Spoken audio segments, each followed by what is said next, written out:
This news is sponsored by St. Joseph Senior Secondary School, Panapur, Kariyat, Bangra, Muzaffarpur.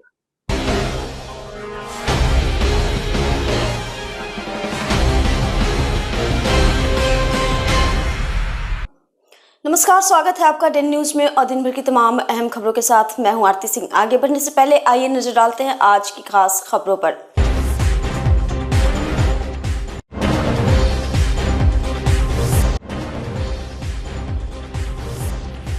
Muzaffarpur में एक बार फिर बड़ी लूट। गल्ला व्यवसायी से बंदूक की नोक पर 15 लाख की लूट। घटना के बाद दहशत में लोग।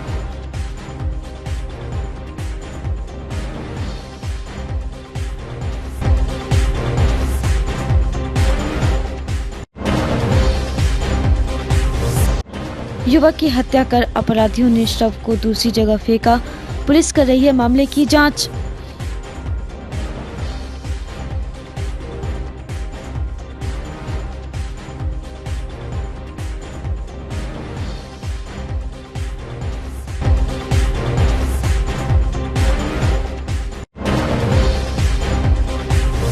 और जमीन में गड़ा नरकंकाल मिलने से इलाके में सनसनी। प्रेम प्रसंग में हत्या की आशंका।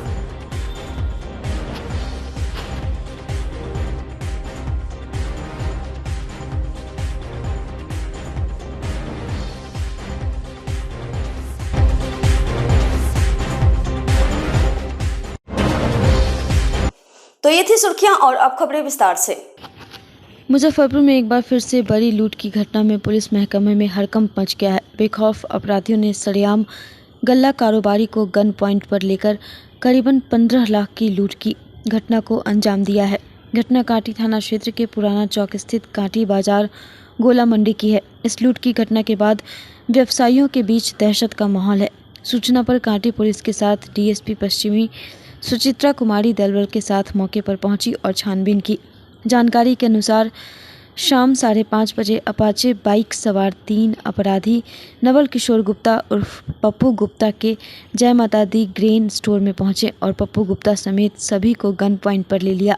उसके बाद अपराधी गले में रखे 15 लाख कैश लूट कर बैग में भर लिया। इतना ही नहीं, दुकान में मौजूद अन्य लोगों से लूटपाट और मारपीट की गई।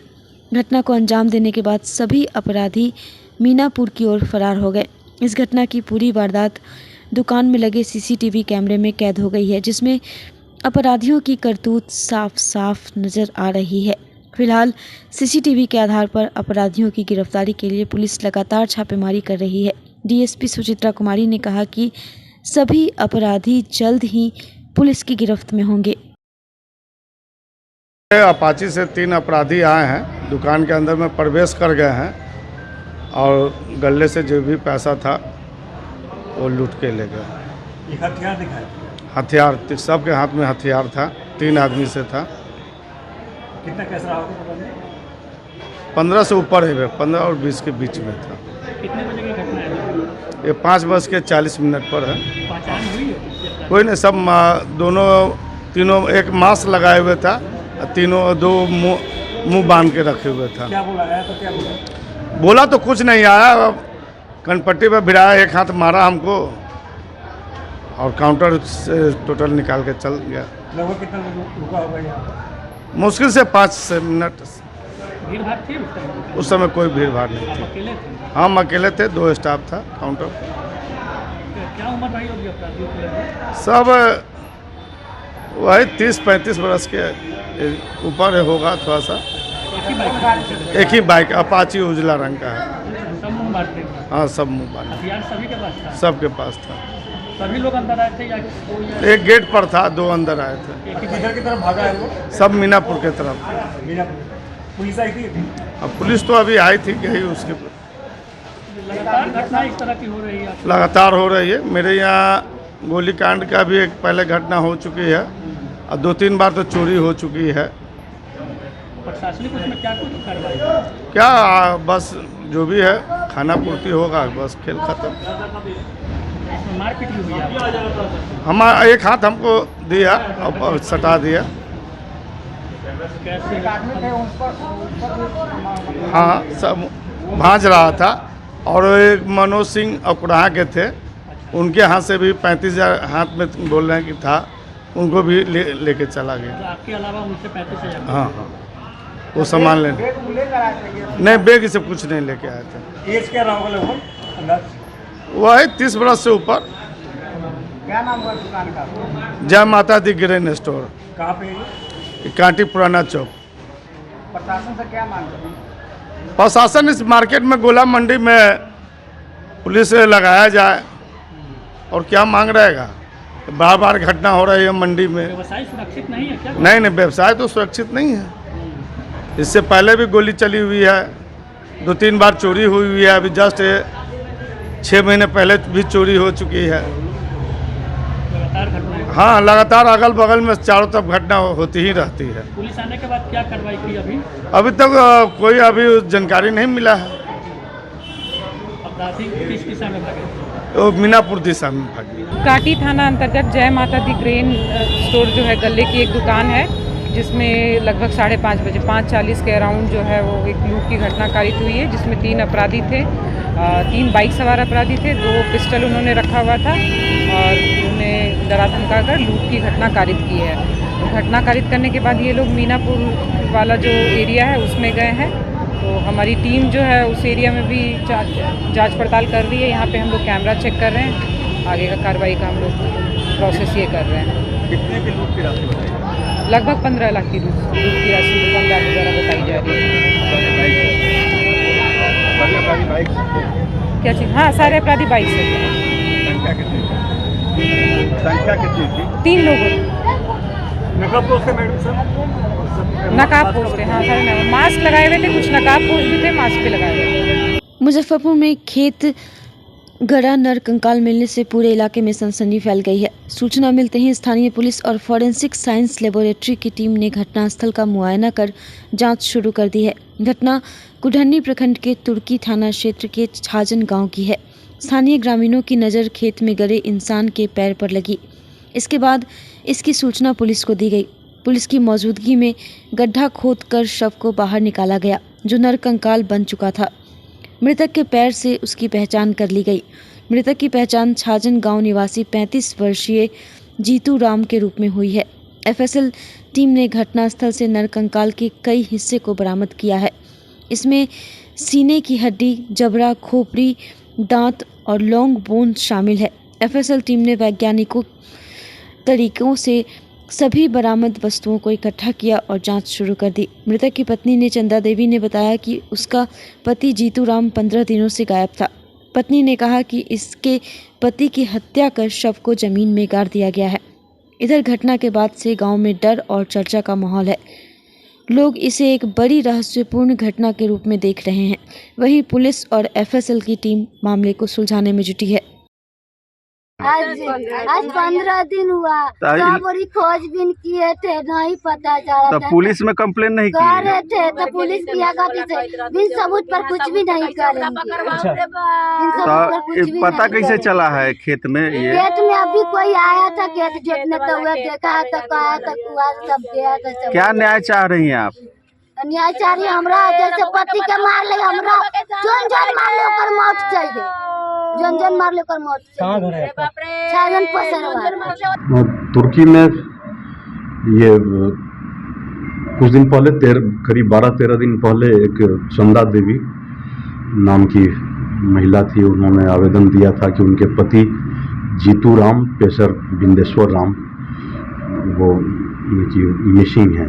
उसके बाद से हम लोगों ने अनुसंधान किया। अनुसंधान के क्रम में कहीं कुछ उनका पता नहीं चल रहा था, लेकिन आज चंदा देवी ने स्वयं ही फ़ोन करके बताया कि एक डेड बॉडी जो कि ज़मीन में है, लेकिन उसका पैर दिख रहा है। तो पैर से और पहने हुए कपड़े से मैंने पहचान की है कि उन्हीं का है। हम लोग आगे मजिस्ट्रेट से संपर्क स्थापित करके वहाँ पर उसको हम लोग डेड बॉडी को निकाल करके उसको आगे की जो कार्रवाई होगी वो करेंगे। प्रथम दृष्टया क्या लगे? प्रथम दृष्टया तो अब मैंने कि पूरी तरह से डेड बॉडी को निकालने के बाद ही बताया जा सकता है, एफएसएल के रिपोर्ट के बाद ही बताया जा सकता है। लेकिन ऐसा प्रतीत होता है कि जिससे भी उनकी दुश्मनी रही है या जिनके बारे में भी चंदा देवी बता रही हैं, उन्हीं ने लगता है कि हत्या करके वहाँ पर दफना दिया है। पता कैसे चला कि डेड बॉडी जमीन के अंदर? हाँ, वो देखिए उसका कुछ अंश बाहर था और इसके आधार पर गांव वालों ने, और गांव से महज 1 किलोमीटर की दूरी पर ये था, तो गांव वालों ने ही जो सुबह शौच के लिए जाते हैं उन्होंने ही बताया कि वहाँ पर एक डेड बॉडी है, तो फिर उसी के आधार पर हम लोगों ने आगे अनुसंधान किया। मृतक क्या करते थे? कृषक हैं जी, छोटे मोटे कृषक हैं। मुजफ्फरपुर में एक युवक की हत्या कर उसके शव को ठिकाना लगा दिया गया। बुधवार की सुबह सड़क किनारे युवक का शव मिलने से पूरे इलाके में सनसनी फैल गई। घटना मीनापुर थाना क्षेत्र के अली न्योरा पंचायत स्थित बालू जिरात सड़क किनारे की है। मृतक की पहचान रामपुर हरी थाना क्षेत्र के नूर छपरा गांव निवासी राजकुमार श्रीवास्तव का 20 वर्षीय पुत्र आदित्य कुमार के रूप में हुई है। बताया जा रहा है कि आदित्य हाल ही में आर्म्स एक्ट के एक मामले में जेल से रिहा होकर बाहर आया था। शव मिलने की सूचना गांव में आग की तरह फैल गई, जिसके बाद बड़ी संख्या में ग्रामीण मौके पर जुट गए। सूचना पर पहुंची मीनापुर पुलिस ने शव को कब्जे में लेकर पोस्टमार्टम के लिए SKMCH भेज दिया। घटनास्थल से एक काली रंग की पल्सर बाइक भी बरामद हुई है, जिसकी चाबी उसी में लगी हुई थी। बाइक मृतक की बताई जा रही है। मृतक के शरीर पर चोट के निशान भी पाए गए हैं, जिससे आशंका जताई जा रही है कि उसकी हत्या कर शव को दूसरी जगह फेंक दिया गया है। ग्रामीण SP विद्यासागर ने बताया कि युवक के शरीर पर कई चोट के निशान मिले हैं। प्रथम दृष्टया मामला हत्या का लग रहा है। प्रेम प्रसंग के एंगल से जांच की जा रही है। क्षेत्र के अली न्योरा में एक डेड बॉडी बरामद हुआ है लड़के का। हाँ, ये सुबह की घटना है। सुबह 7 बजे 6:30 बजे के बीच में एक सूचना आई थी थाने पर। 112 की टीम गई थी। वहाँ पर सड़क के किनारे ही एक डेड बॉडी था, जिसके के गले पे खरोच का निशान है, और उसका मोटरसाइकिल भी बगल में ही खड़ा था, जो कि उसमें चाबी भी लगी हुई थी। तो प्रथम दृष्टया ये लग रहा है कि इनको कहीं पे इनकी हत्या की गई है और सेकंड PO बनाया गया है, फर्स्ट PO कहीं और है। तो हम लोग जो फर्स्ट PO है, पहला घटना स्थल है, उसकी हम लोग छानबीन कर रहे हैं। ऐसे ये पता चला है, पहचान हो गई है, ये नूर छपरा के आदित्य कुमार हैं जिनकी हत्या हुई है। और इनके बारे में और कुछ भी पता चला कि ये 2-3 कांडों में वांछित थे, और फरवरी माह में विगत फरवरी माह में अहियापुर से एक आर्म्स एक्ट के केस में ये जेल भी गए थे। क्या शराब के धंधे में भी है मौत? ये तो अभी अनुसंधान करने के बाद ही पता चलेगा, लेकिन आर्म्स एक्ट के केस में ये फरवरी माह में गए थे और हाल फिलहाल में ही जेल से वापस आए थे। डेड बॉडी के पास जो बाइक मिली है वो इन्हीं की बाइक है? हाँ, इन्हीं की बाइक है। तो इसी से लग रहा है कि कहीं संदेहास्पद स्थिति में अब या तो हमने कि इनके जो कंप्यूटर हैं उनके द्वारा, या फिर कहीं हम लोग पता कर रहे हैं, या कहीं प्रेम प्रसंग भी हो सकता है। हर एंगल पर हम लोग पता करते हैं, या हो सकता है कि इनके किसी अपनों ने ही ये गलत किया हो। तो अनुसंधान हम लोग कर रहे हैं, बहुत जल्दी हम लोग निष्कर्ष पे आ जाएंगे। मुजफ्फरपुर के काजी मोहम्मदपुर थाना क्षेत्र के अघोरिया बाजार नीम चौक के पास सोमवार को विवाहिता सावित्री देवी की संदिग्ध स्थिति में मौत हो गई। हालांकि उसे उठाकर मेडिकल फोरलेन स्थित एक निजी अस्पताल में भर्ती कराया गया, लेकिन वहां डॉक्टरों ने उसे मृत बता दिया। इसकी जानकारी मिलने पर अस्पताल पहुंचे मायके वालों ने ससुराल वालों पर हत्या का आरोप लगाया है। मृतका की बड़ी भाभी ने कहा कि 10 साल पूर्व उसकी शादी रामू शाह से हुई थी। 2 बेटी और 1 बेटा है। पति अक्सर उसके साथ गाली गलौज और मारपीट करता था। वह चौका बर्तन कर परिवार का भरण पोषण करती थी। बड़ी भाभी ने बताया कि मंगलवार को इस घटना की जानकारी मिली। पति पर नशेड़ी होने का आरोप मायके वालों ने लगाया है। हालांकि देर शाम तक थाने में इसकी शिकायत नहीं की गई थी। हालांकि पुलिस पूरे मामले की जांच कर रही है। KMP थानेदार जयप्रकाश सिंह ने बताया कि पोस्टमार्टम रिपोर्ट के बाद मौत का कारण स्पष्ट होगा। अभी 2 दिन पहले ना छोटे पापा आए घर पे तो जहर खा के नहीं आए थे। दादी उसी बात पे मेरी मम्मी को गाली वाली देने लगी कि तोरे चलते हमारा बेटा जहर खा ले लगा। उसके बाद मारी, बोतल उतल चला के पूरा हाथ काट दी, खून बहने लगा था हाथ से। इसीलिए मम्मी गुस्से में तनी शांत हुए थे। फिर सुबह में अगले दिन ना मम्मी रूम रेंट के लिए देखने के लिए गई थी तैयार की फैक्ट्री में काम करने, और हम लोग 1 बजे बोले कि मम्मी जहर खा ली, हॉस्पिटल में इलाज चल रहा है, ठीक हो जाएगी। जहर कहाँ खाई थी मम्मी? पता नहीं, घर पे नहीं थी। क्या लगता है मम्मी आपका जहर खाई है कि? मम्मी खुद से जहर नहीं खाएगी। आपके पापा कहाँ थे? मेरे पापा पागल है। अच्छा, थोड़ा मानसिक विक्षिप्त है। अच्छा, क्या ना तो क्या लगता है आपको, आशंका क्या लग रहा है? मेरी दादी लोग खिलाई है सर। आपके दादी लोग, क्या नाम है दादी का? मंजू देवी। मंजू देवी, कहाँ घर हुआ उनका? दुर्गा स्थान सतपुरा। बिहार में आंधी पानी का दौर चल रहा है, वज्रपात की घटनाएं भी हो रही हैं। मौसम का मिजाज बदला तो बुधवार को आसमान से आफत बनकर आकाशीय बिजली भी गिरी।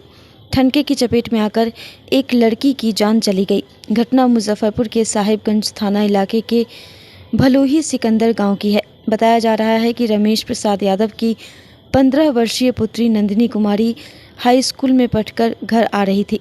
तभी अचानक आकाशीय बिजली की चपेट में वो आ गई, जिससे मौके पर ही उसकी मौत हो गई। घटना के बाद परिजनों का रो रो कर बुरा हाल है। चांदनी की मौत की सूचना पर लोगों की भीड़ जुट गई। मौके पर साहिबगंज थाने के दारोगा राकेश कुमार शर्मा पहुंचे, जिसके बाद पोस्टमार्टम के लिए मेडिकल कॉलेज भेजा गया। मृतका चांदनी 4 बहनों में सबसे बड़ी थी। स्कूल से छुट्टी के बाद अपनी सहेलियों के साथ घर आ रही थी, तभी अचानक तेज गर्जन के साथ बिजली गिरी। आपको बता दें कि मौसम विभाग हाई अलर्ट मोड में है, लगातार लोगों को मैसेज भेजकर जागरूक कर रही है। 25 तारीख तक बारिश की संभावना है। मामला है कि स्कूल से आ रही थी, हाई स्कूल में नाम एडमिशन है बिशनपुर कल्याण, रास्ते में बीच चौर में ठनका गिर गया है और लगे लगे डेथ कर गई है। सहेली के साथ आ रहे थे?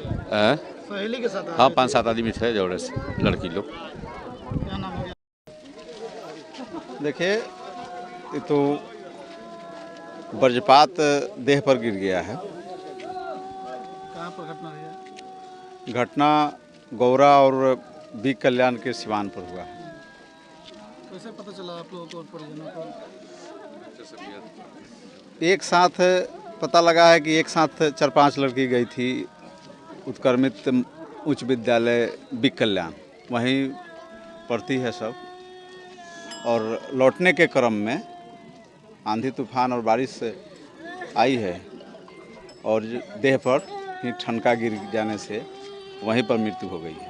आप पंचायत के मुखिया हैं, क्या आगे क्या कार्रवाई किया जाएगा? देखिए, यह तो बहुत दुखद घटना है और मैं भगवान से प्रार्थना करता हूं कि उनके परिवार को दुख सहने की क्षमता दे, और हम उनके साथ खड़ा हैं, उनके साथ खड़ा हैं। जी, बिशनपुर कल्याण स्कूल से पढ़ के आ रही थी। उसी बीच रास्ते में जब पहुंची है उस वाले सिकंदर चौर में, उस समय बारिश आ गया है, तरका है, उस तरका से उस बच्ची का मौत हो चुका है। शरीर पर ही गिर गया? हाँ, शरीर माथा पर ही गिरा है, माथा और गर्दन ये सब चला हुआ है, कपड़ा भी जल गया है, बैग भी जला है, माथा का चूल भी जला है, उससे मौत हो गई है बच्ची का।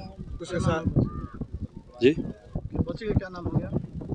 बच्ची का नाम तो मुझे पता नहीं है। बच्ची अभी जा रही थी? नंदिनी कुमारी नाम। और भी लड़के साथ जा रहे थे? हाँ, 4-5 बच्ची थी जो पीछे थी, और ना उस बच्ची सबको कोई नुकसान नहीं हुआ। कितना भाई बहन है?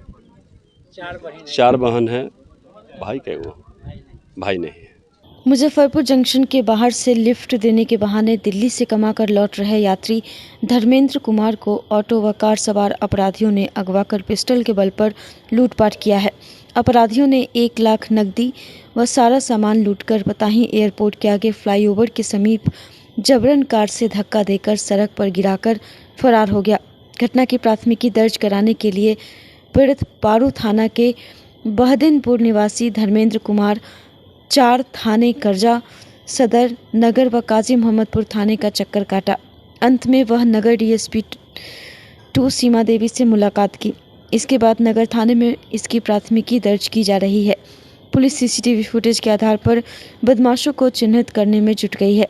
धर्मेंद्र कुमार का कहना है कि गांव में घर बनाने के लिए 1 लाख रुपए ले जा रहा था। पूरे रुपए बदमाश लूट लिया है। क्या हुआ है पूरी बात? तो मैं बैठ थोड़ी आप पकड़ लेते हैं। मैं यहाँ से ई रिक्शा भाड़ा किया, रिजर्व करके हम था, एक आदमी और था। कहाँ पे की?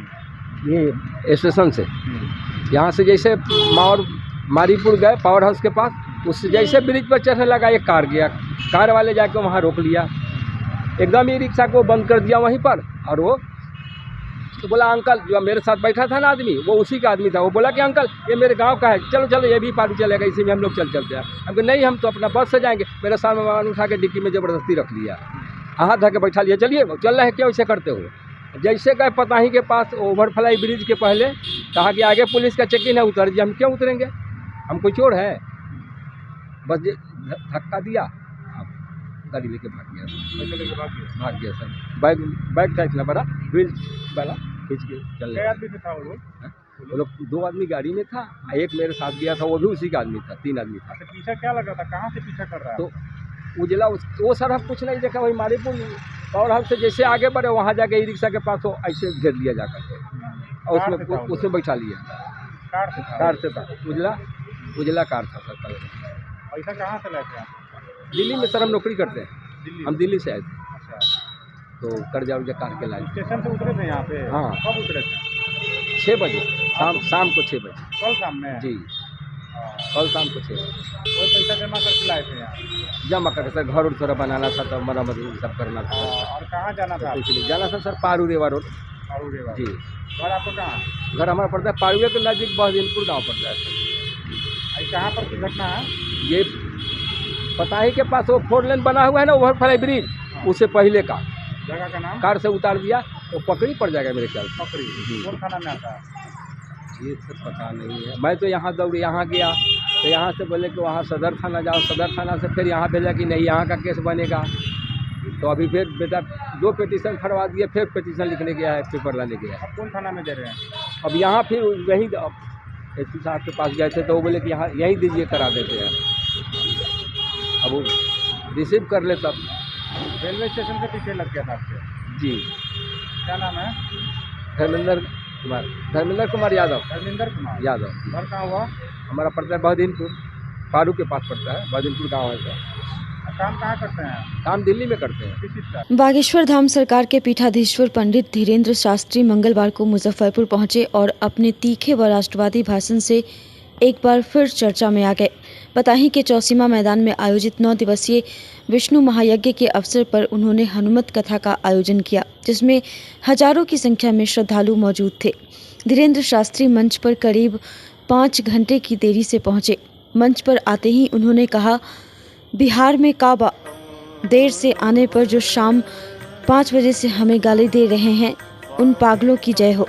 इसके बाद उन्होंने उपस्थित श्रद्धालुओं से कहा, मुजफ्फरपुर के पागलों, अगर तुम हमारा साथ दो तो हम इस देश को हिंदू राष्ट्र बना देंगे। हरि अल्लाह वालों को गठरी बांध दी जाएगी। अपने संबोधन में शास्त्री ने हाल ही में पहलगाम में धर्म के आधार पर हुई हिंसा की ओर इशारा करते हुए कहा कि धर्म पूछकर मारा गया। पाकिस्तान ने फिर से अपना असली चेहरा दिखा दिया, लेकिन ये पुराना भारत नहीं है, ये 2025 वाला भारत है। हमने पाकिस्तान को घर में घुसकर मारा है। ऑपरेशन सिंदूर तो केवल झांकी है, अभी हल्दी मेहंदी बाकी है। उन्होंने पाकिस्तान और चीन दोनों पर कटाक्ष किया, कहा पाकिस्तान पगला गया है, हम चीन के चार्जर पर भरोसा नहीं करते, वो मिसाइल पर भरोसा करता है। हमारी बेटियों ने भी घर में घुसकर मारा है, अब बेटों से भिड़ेगा तो क्या होगा। जातीय जनगणना पर शास्त्री ने कहा कि हमें जातीय जनगणना चाहिए, लेकिन उसमें भी ज़रूरी है अमीर गरीब की गणना, ताकि असली ज़रूरतमंदों को मदद मिल सके। उन्होंने कहा, कंधे से ऊंची छाती होती और धर्म से बड़ी कोई जाति नहीं होती। लोगों से पूछा गया कि सामूहिक अर्जी ली जाए, दरबार में लगाया जाए। भक्तों के आग्रह पर दिव्य दरबार लगाया गया, जिसमें शिवम, विजय और 2 महिला की अर्जी पर सुनवाई की गई। धीरेन्द्र शास्त्री के आगमन को देखते हुए जिला प्रशासन ने सुरक्षा के पुख्ता इंतजाम किए थे। यज्ञ स्थल के चारों ओर 4 विशेष पार्किंग जोन बनाए गए थे। मोतिहारी, सिवान, बेतिया, गोपालगंज, शिवहर, सीतामढ़ी, पटना, दरभंगा व अन्य जिलों से आने वाले वाहनों के लिए अलग अलग मार्ग निर्धारित किए गए। आयोजकों के अनुसार इस महायज्ञ में 2 से 3 लाख श्रद्धालुओं के पहुंचने की संभावना है। श्रद्धालुओं के ठहराव, जलपान और पार्किंग की व्यवस्था स्थानीय प्रशासन व स्वयंसेवकों के सहयोग से की गई है। हनुमत कथा के बाद धीरेन्द्र शास्त्री ने एक निजी होटल में रात्रि विश्राम किया। बुधवार सुबह 8 बजे वे मुजफ्फरपुर से रवाना हुए। धीरेन्द्र शास्त्री की यह यात्रा धार्मिक आयोजन के साथ साथ सामाजिक और राजनीतिक संदेशों से भी भरपूर रही, जिसने एक बार फिर उन्हें सुर्खियों में ला दिया।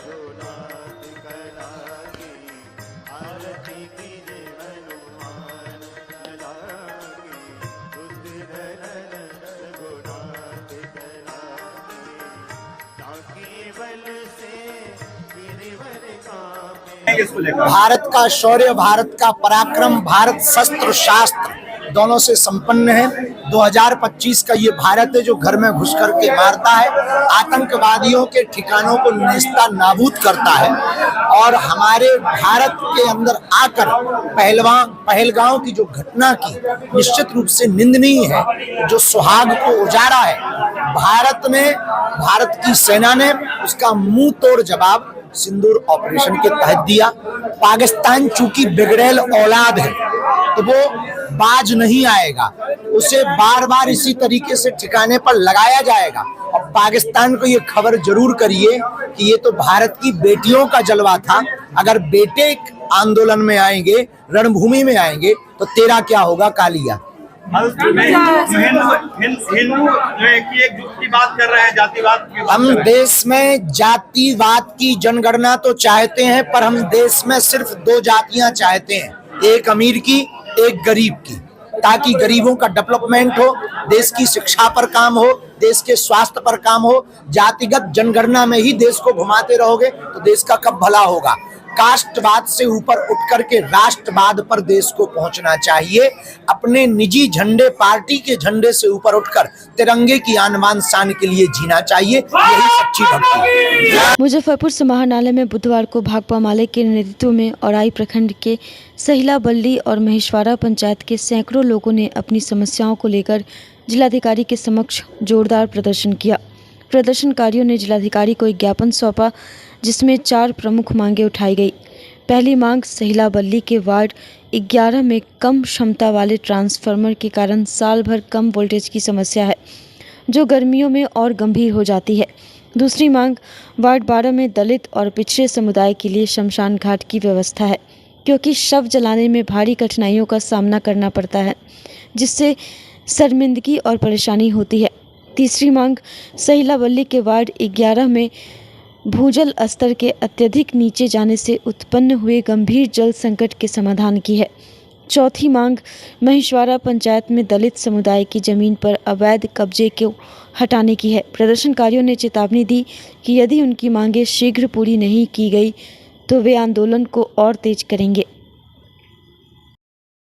भाकपा माले द्वारा यहाँ पे धरना प्रदर्शन जिलाधिकारी कलेक्ट्रेट के पास दिया जा रहा है। सवाल को लेकर यह है कि सहिलावल्ली पंचायत के अंतर्गत कल्याणपुर गांव है। इस कल्याणपुर गांव के अंदर जो है बिजली की समस्या और पानी की समस्या है। नल जल योजना नीतीश सरकार की चल रही है, नीतीश बाबू की चल रही है, पर लोगों के पास पीने के लिए पानी नहीं है। वहाँ पे टंकी तो है पर नल का कोई योजना ही नहीं चल रहा है। पानी की सारी समस्या है, वहाँ पे लोगों की जस की तस बनी हुई है।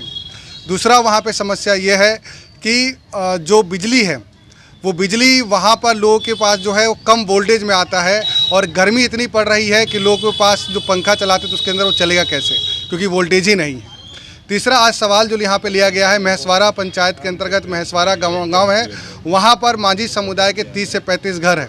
वहाँ पर वो लोग जो है वास्कित पर्चा की ज़मीन में बसे हुए हैं, सरकारी ज़मीन में बसे हुए हैं, उन लोगों के पास वास्कित पर्चा भी है, पर वहाँ के सामंती लोगों ने उन गरीबों के ज़मीन, उन मांझी समुदाय के लोगों का ज़मीन डरा धमका के कब्जा कर लिया है, वहाँ पे मिट्टी भी भर लिया है। तो इन्हीं सवालों को लेकर आज हम लोग जो है जिला प्रशासन के सामने बैठे हुए हैं कि गरीबों के हक और आवाज़ को ना दबाया जाए और इनका साथ दिया जाए और गरीबों की आवाज़ को मजबूती किया जाए। इसी को लेकर आज भाकपा माले यहाँ बैठी हुई है।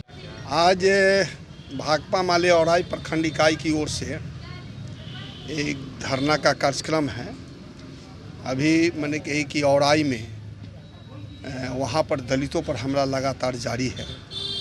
एक संजीवन मांझी हैं जिनकी मैंने कही कि ज़मीन बिहार सरकार की बंदोबस्ती का पेपर है और कायदे से प्रशासन को ये था कि मैंने कही कि कब्जा कराना चाहिए।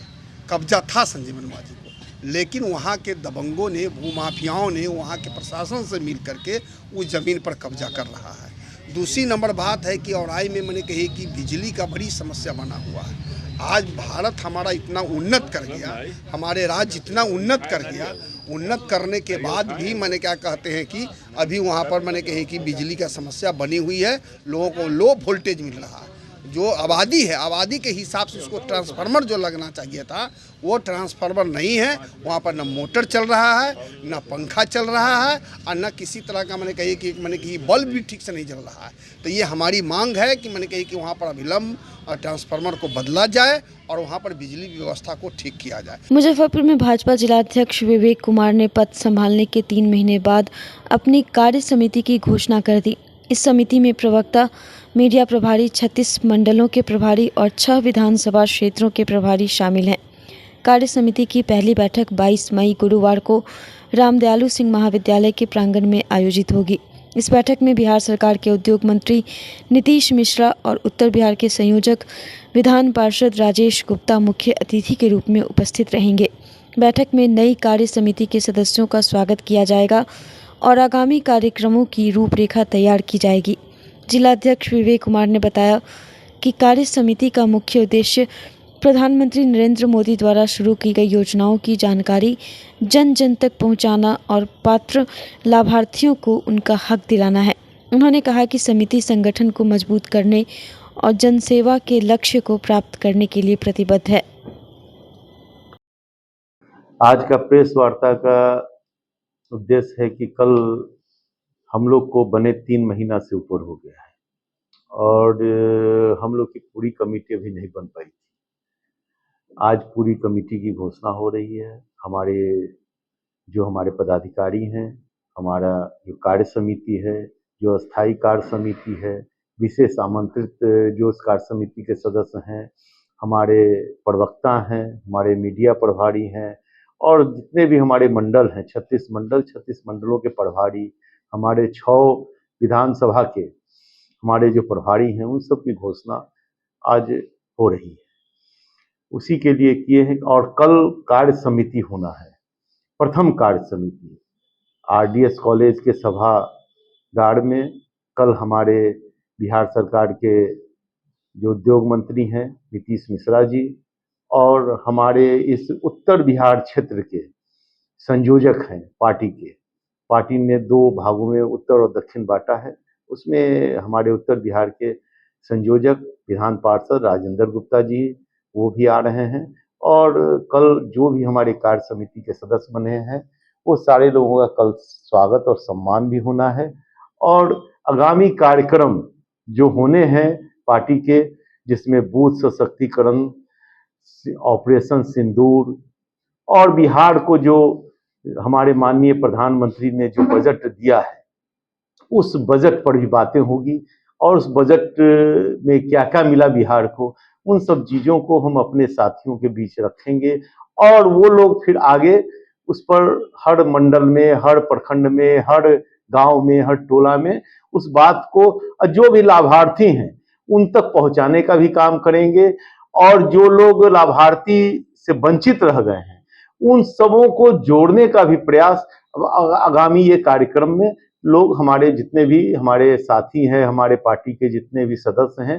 वो लोग उस अभियान में लगेंगे और ये ऑपरेशन सिंदूर के लिए देश के प्रधानमंत्री जी को, बिहार में जो बजट आया है उसके लिए देश के प्रधानमंत्री जी को और नीतीश कुमार जी ने, हमारी एनडीए की सरकार है, आज बिहार में भी है और देश में भी है, उसमें उन लोगों को हम धन्यवाद देंगे। जिला बार एसोसिएशन की कार्यकारिणी समिति की एक महत्वपूर्ण बैठक बुधवार को लाइब्रेरी हॉल में आयोजित की गई। बैठक में अधिवक्ताओं की सामान्य समस्याओं के समाधान और उनके सर्वांगीण विकास पर विस्तृत चर्चा हुई। गहन विचार विमर्श के बाद निर्णय लिया गया कि अधिवक्ताओं की विभिन्न समस्याओं के निराकरण के लिए अलग अलग समितियों का गठन किया जाएगा। इन समितियों की जिम्मेदारी बार एसोसिएशन के निर्वाचित पदाधिकारियों को सौंपी गई है। बार एसोसिएशन के अध्यक्ष रामबाबू ठाकुर ने बताया कि 5 से 6 समितियों का गठन किया गया है, जो साफ सफाई, अनुशासन और अन्य आवश्यक मुद्दों पर ध्यान केंद्रित करेगी। प्रत्येक समिति को अपनी जिम्मेदारियों का निर्वहन करने और समस्याओं का त्वरित समाधान सुनिश्चित करने का निर्देश दिया गया है। अध्यक्ष ने यह भी स्पष्ट किया कि इन समितियों का उद्देश्य अधिवक्ताओं के कल्याण और कार्यस्थल की बेहतरी के लिए ठोस कदम उठाना है। बैठक में यह निर्णय लिया गया कि समितियां नियमित रूप से प्रगति की समीक्षा करेंगी और अधिवक्ताओं की शिकायतों का त्वरित निपटारा करेंगी। आज डीबीए का एग्जीक्यूटिव कमेटी का दूसरा मीटिंग है। इसमें महत्वपूर्ण निर्णय हमारी कमेटी द्वारा लिया गया है, जिसमें अधिवक्ताओं के समस्याओं और उनके डेवलपमेंट और उनके मान सम्मान के लिए अलग अलग तरह की कमेटी बनाई गई है, जो ये सर्वसम्मति से हमारे कमेटी के सभी लोग उसको मंजूर किए हैं और उन लोगों के सहमति से कमेटी बनाई गई। सबसे पहले परचेज कमेटी बनाई गई है, जिसमें 4-5 लोगों को, जो पदाधिकारी लोग हैं उन लोगों को रखा गया है। उसके बाद एक ये अनुशासन कमेटी बनाई गई है, उसमें भी 4-5 अधिकारी लोग हैं। तीसरा एक पेयजल और ये सफाई, साफ सफाई के लिए कमेटी का जिम्मेदारी कुछ लोगों को दिया गया है। और तीसरा कमेटी है कि ये जो सीटिंग अरेंजमेंट और अधिवक्ताओं का समस्या जो बैठने का है और उन लोगों को जो कुर्सी का, टेबल का कोई समस्या होता है, उसके लिए भी कुछ पदाधिकारी लोगों का कमेटी बनाया गया है, जो हमारे जीते हुए पदाधिकारी लोग, सब लोग, और विभिन्न तरह की भी कमेटी बनाई गई है, जिसमें हर अधिवक्ताओं के समस्या को सुना जाए और उनके समस्या का अविलंब निवारण हो। इस तरह का डिफरेंट कमेटी बनाया गया है, जो हमारे जीते हुए पदाधिकारी लोग ही उसमें हैं और जो मेंबर्स लोग हैं, जो कमेटी के लोग हैं, सब पेपर में आ जाएगा।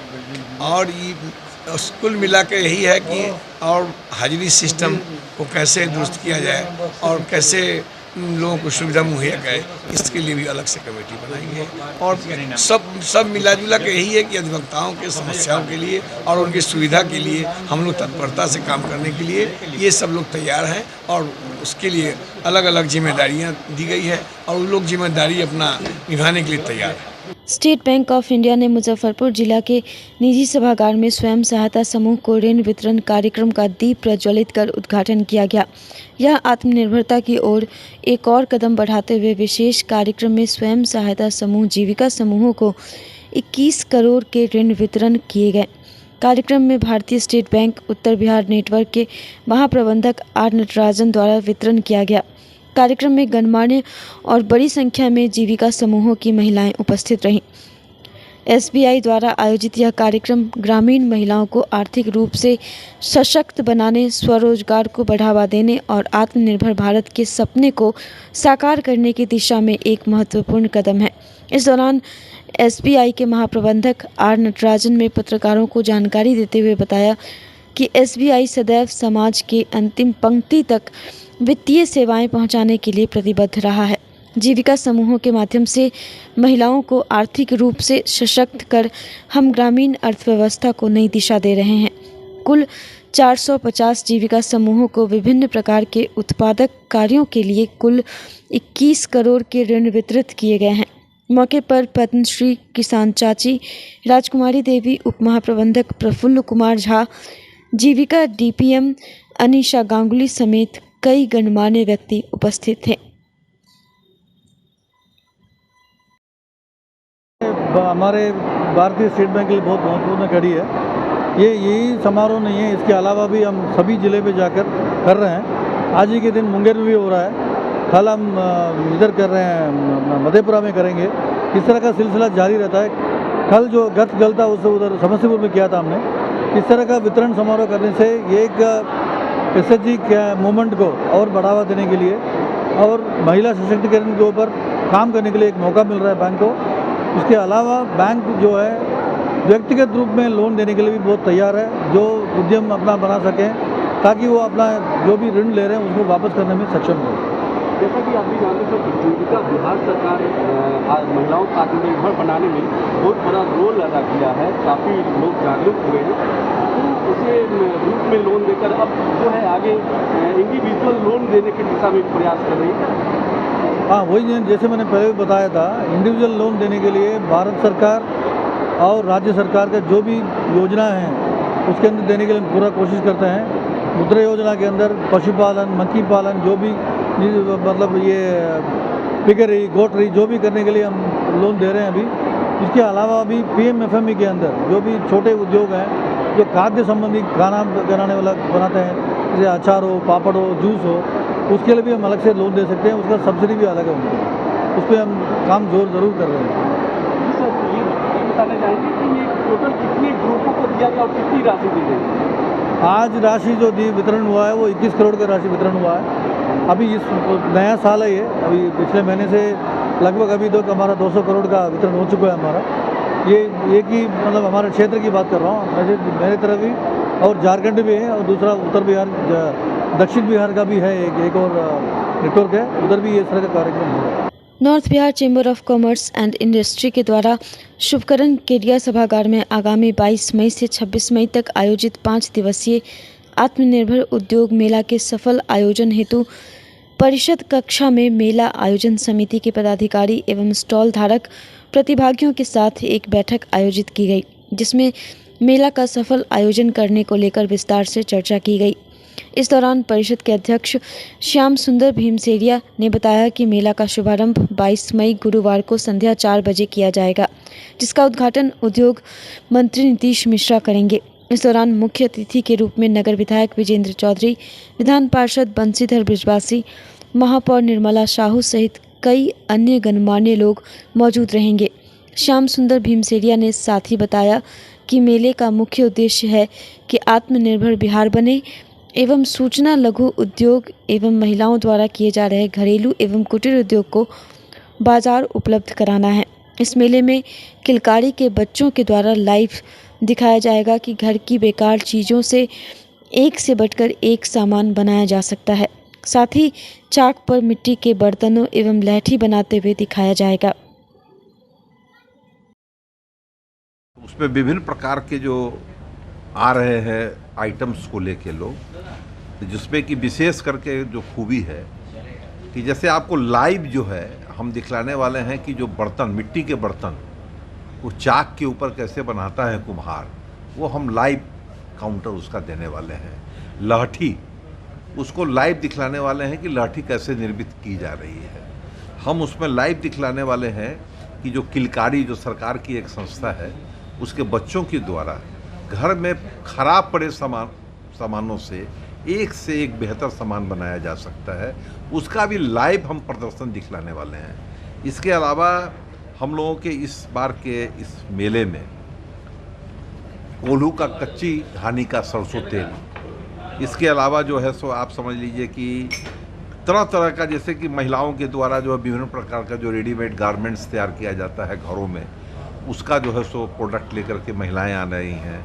इसके अलावा आपको समझ लीजिए कि बेला औद्योगिक क्षेत्र से किसानों के उपयोग में आने वाले कृषि यंत्र, चापाकल जो हर ज़रूरत की चीज़ को पूरा करने वाले हैं, प्लास्टिक की पाइप में जो बिजली के काम में भी उपयोग में आती है और पानी के उपयोग में जो आती है, दोनों ही इंडस्ट्री के लोग आने वाले हैं।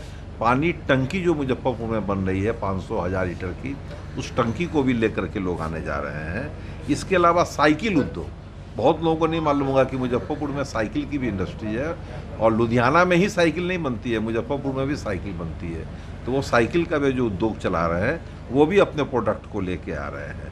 इसके अलावा जो है सोलर, जो अभी बहुत ही मतलब अभी ज़रूरत की चीज़ है, उस सोलर का भी स्टॉल लगाने जा रहे हैं लोग। उसके अलावा आपको समझ लीजिए कि प्लास्टिक से चटाई बन रही है, प्लास्टिक, तो प्लास्टिक चटाई उद्योग के भी लोग आ रहे हैं, कंप्यूटर सॉफ्टवेयर वाले जो लोग हैं वो आ रहे हैं।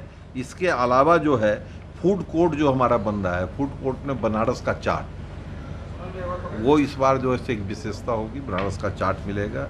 इसके अलावा मुजफ्फरपुर में निर्मित मसाला, अचार, अगरबत्ती, लगभग कितने स्टॉल लगाए? ये हमको लगता है कि अप्रॉक्स 70 जो है वो हमारी बुक हो जा चुके हैं, और कल स्टार्ट होते होते भी अगर किन्हीं को अगर आवश्यकता होगी तो उसको हम लोग पूरा करने का काम करेंगे।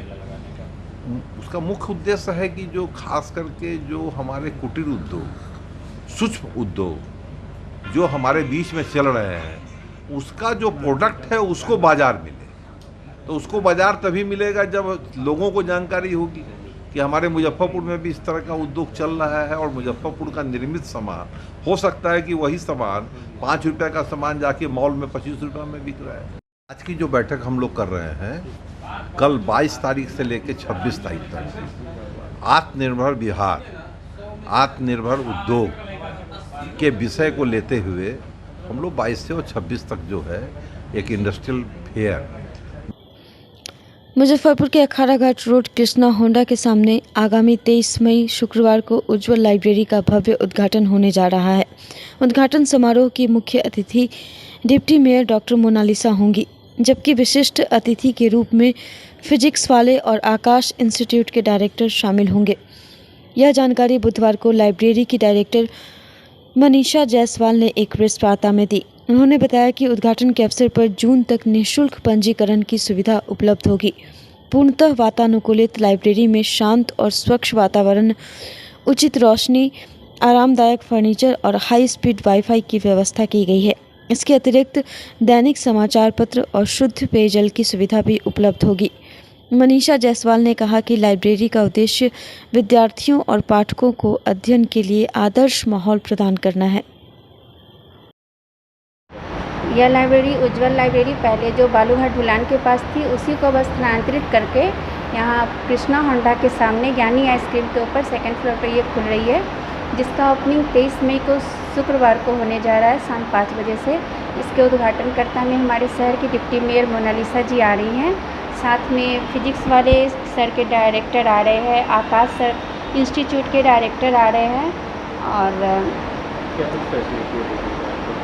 इसमें जो हम लोग ने जो इस बार जो टेबल बनवाया है वो काफ़ी बड़ा, मतलब मेरे जो बच्चे पढ़ते थे उनसे ही पूछ के, उनसे ही समझ के बनवाए कि आप लोग को कोई दिक्कत तो नहीं हो रहा है। तो वो बोले कि मैम इस कारण थोड़ा बड़ा बनवाइए, हम लोग को प्रॉब्लम हो रहा है। तो सब इस बार का सीट मेरा काफ़ी बड़ा है।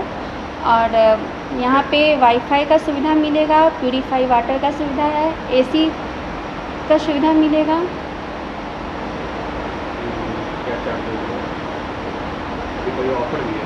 इसमें ऑफर हम लगा रहे हैं कि 23 मई से लेके पूरे जून तक जो भी बच्चे इसमें एडमिशन लेंगे उनका रजिस्ट्रेशन फ्री एडमिशन होगा, और जो भी फुल शिफ्ट के बच्चे होंगे उनका रजिस्ट्रेशन फ्री होगा सब दिन के लिए।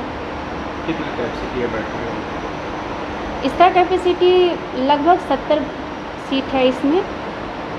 आज की खबरों में बस इतना ही। कल फिर मिलेंगे कुछ नई खबरों के साथ। तब तक के लिए हमारी न्यूज टीम को दीजिए इजाजत। नमस्कार। Saint Joseph senior secondary school, Panapur, Kariyat, Bangra, Muzaffarpur, affiliated to CBSE 10+2.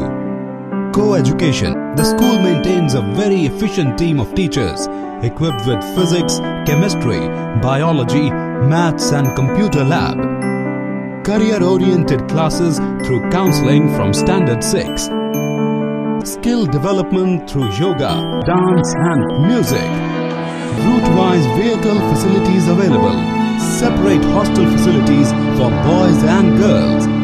School is always ahead in participating cultural, literacy and other similar activities both at city and state level. Our result in boards, IIT, PMT show our effort. Registration for admission is going on. Registration forms available on Lenin Chowk and Jalan Chhapra also.